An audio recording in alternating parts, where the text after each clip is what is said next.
hanging up their guitars as a group next year after a final European and British tour. Robin Denslow was in New York to watch another page of rock history close, and in the process he got some frank confessions from the great names of The Who, Roger Daltrey and Pete Townshend, about life, art and the punishing roadshow routine.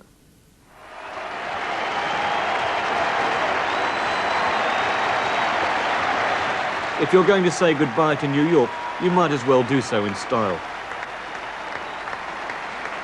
140,000 tickets for 2 shows at Shea Stadium had sold out in 2 hours. The open-air sports arena, home of the Mets baseball and Jets football teams, was the site of a celebrated Beatles show back in the mid-60s. It hadn't been used for a rock concert in 6 years, before last week's farewell. For, after 18 years, The Who, the one-time Shepherd's Bush mods who became arguably the best live band of them all, have decided it's the beginning of the end. Their current American tour is their last, in the country where they've built up an almost religious following since the 60s. I was sewn up like a gold. I took a smile at the bottom of the wind, watched the fresh fall of snow. I knew then that my life took a turn. I felt strong and secure. And with a decent tape over my nose, I felt almost demure. Goodbye, sister disco, with the flashing trash bags. Goodbye, sister disco, to your thugs and your jazz. New York responded to the event in typical New York style. Who news on television, Who displays in the record stores, and Who nostalgia for a career that's always seemed even wilder and more spectacular here than it has in Britain.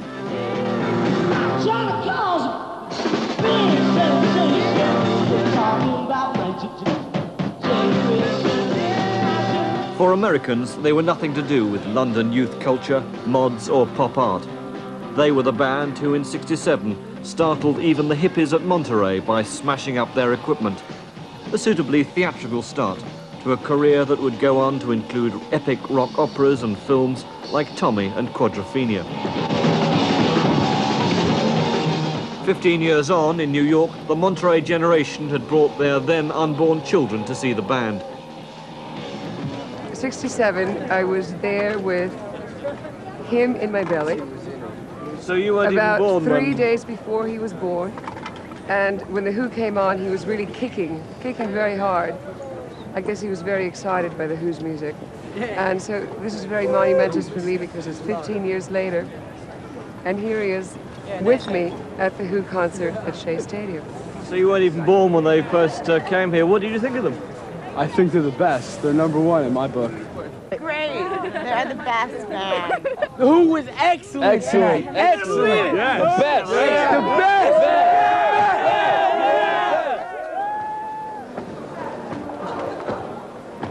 Pete Townshend, guitarist, songwriter, and the elder statesman of British pop music, is now 37. He first expressed his dislike for touring back in the 70s, but was persuaded to stay on the road by singer Roger Daltrey. Over the past couple of years, he's had a well-publicised fight with drink and drugs, from which he's now recovered. Does he really mean to stop touring now? I'm pretty sure that I won't change my mind. I think to some extent we've achieved everything that we set out to do, and most of that we achieved in the first 8 years of our career. And then we sat back and quite rightly started to get paid for what we did in the first 8 years of our career, and to some extent that's what we're doing now. We're going out and playing to audiences that are coming to see us for what we've done in the past and for what we represent within rock and roll, not for what we're effectively achieving today. There's nothing wrong with that. I mean, part of rock concerts is the celebration thing and just the general everybody patting one another on the back mood that you get. But I don't think anything creative is happening at these Who concerts. They're bloody good concerts. We've done some fantastic shows. But there's no new ground being struck. And I need to strike new ground. I can't imagine you stopping writing songs. No, I don't think I'll ever stop dealing with music as well. I think to some extent, you know, one of the things that has left me with a great hunger has been the fact that music is what's fired me up to begin with, not lyrics. It's a great high, music, you know, it's a pleasure. And I suppose at one point in my life I was steered off more into the direction of words and statements and oratory. And I want to get back to music. Pete, we're going to Shea now for the last Who show in New York ever. What do you feel now about what you're about to do? It's very difficult for me because I have what they call sort of an abreactive nervous response, like David Sylvian of Japan. What's that mean? Well, it means that before you go on stage, you fall asleep. In other words, my nerves for a show manifest, I go down instead of up. So I kind of get into a kind of a blasé attitude, you know, where I don't feel any tension or... So the fact this is goodbye to New York with the Who? In a way, goodbye to this place. I've never been here before. I mean, I'm looking out of the window at it now. I don't like the look of it. I'll be glad to say goodbye to it. I'm saying goodbye to it now. Bye-bye, Shea Stadium. I'll never see you again. You know, I mean, who needs it? You know, I never wanted to be a baseball player. You know, when I started to play, when I was a young kid, I wasn't interested in being or becoming what I've become. I wanted to be a member of a band and play music, that was all. There were certain things on the periphery that I thought were exciting. The idea of being seen to be a little larger than life, getting a bit more attention, getting into the back door of clubs without getting in the queue, all of which I enjoy to this day, but they're not, it doesn't matter. I don't mind getting in a line with anybody else.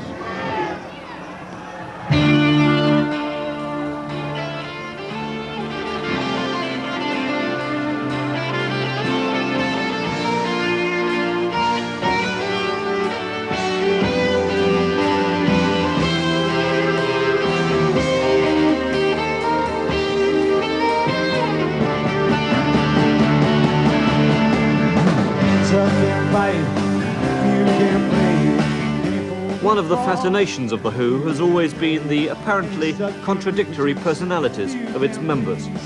Townsend, the tortured, caring rock intellectual. Their original drummer, the late Keith Moon, a manic comic and eccentric. Bass player John Entwistle, the sinister, quiet one. And singer Roger Daltrey, the far tougher frontman, who spent his mornings in New York working out in a gym.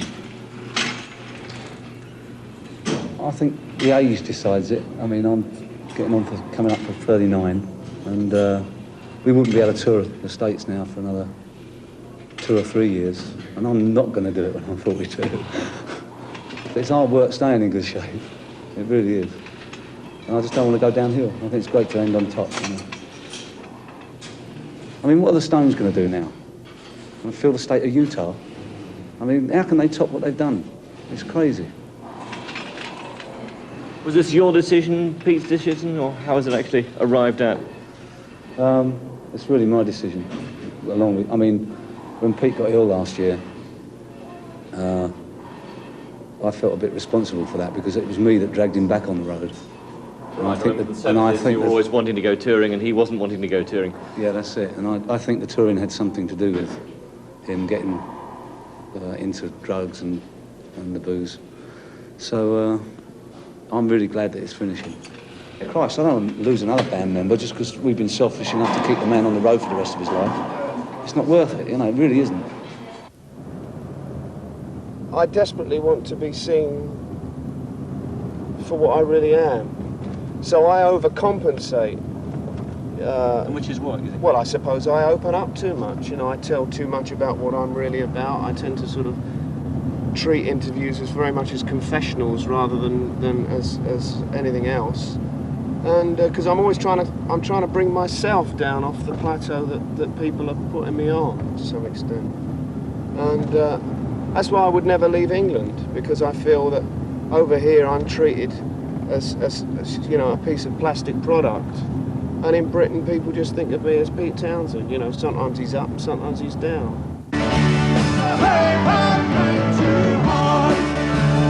It's a hard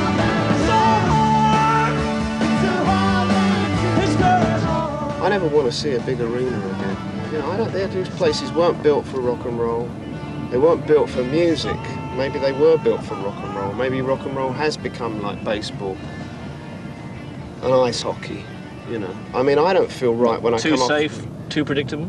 Well, I don't know about safe. I was just going to say I don't feel right when I come off with The Who unless there's blood flowing from some orifice of my body, you know what I mean?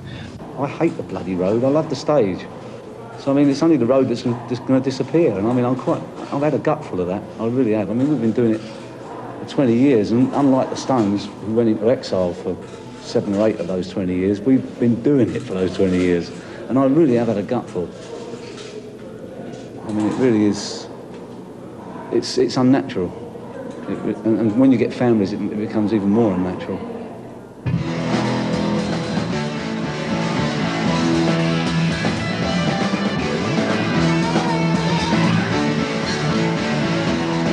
Daltrey and Townsend are both married with families, which is why they want to come off the road, but still make records and give the occasional Who concert. John Entwistle loves the touring. I get most of my satisfaction from playing on stage. Although I may look bored to tears on the stage, I really enjoy it. I enjoy playing to an audience. I mean, to me, being a rock musician is showing off to an audience.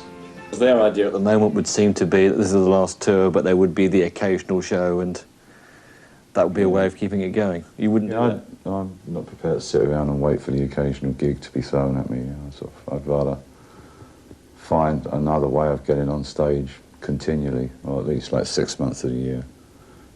So if you won't do that, there really is the end of it? Yeah, there is a definite end in sight. The trouble is with John, he never tells anybody else what he feels. We have a meeting with the group, and it'll be Pete and I talking, and the other two sit there like, you know, dummies. And then we find out how John feels through the press, which is all totally wrong. And I really don't think John's thought it through. I don't think he really thinks of where the Who should go, what the Who should say, or anything. Just what John Entwistle wants, which is not particularly good for the Who. So he hasn't told you any of this? No. Stuck in the middle is the manager. The Who have been almost legendary for their bickering and disputes among themselves. What have they been like to manage? Pretty difficult. Are you a sort of referee between all the different factions? Yeah, I suppose I am. I suppose I've got the deciding vote. If we reach a stalemate and it's 2 against 2, it's always been felt that I should have the deciding vote. But it does get quite explosive sometimes. We've had our fights. I don't know, I suppose I'm just as crazy as them in some ways, you know, to be doing it, because it affects your whole life.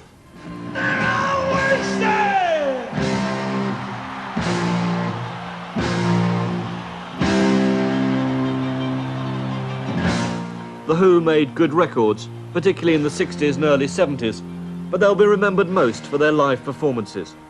Next year, if this really is the end, there'll be farewell shows in Europe and Britain. But what will they do themselves without The Who? Well, I'm getting more into the acting. I'm working for Jonathan Miller for the Beeb next year. Doing what? The Beggars Opera, which is quite interesting. And there's a film I'm going to hopefully direct next year. So what are you going to do with yourself now, then? I don't know, and I don't care, basically. Really? Yeah. I'll be so pleased. I mean, I've really quite, at the moment, my sentiments is that I want to get as far away from rock and roll as possible. Looking back over all those 20 years, what are you most proud of in all that? Staying alive.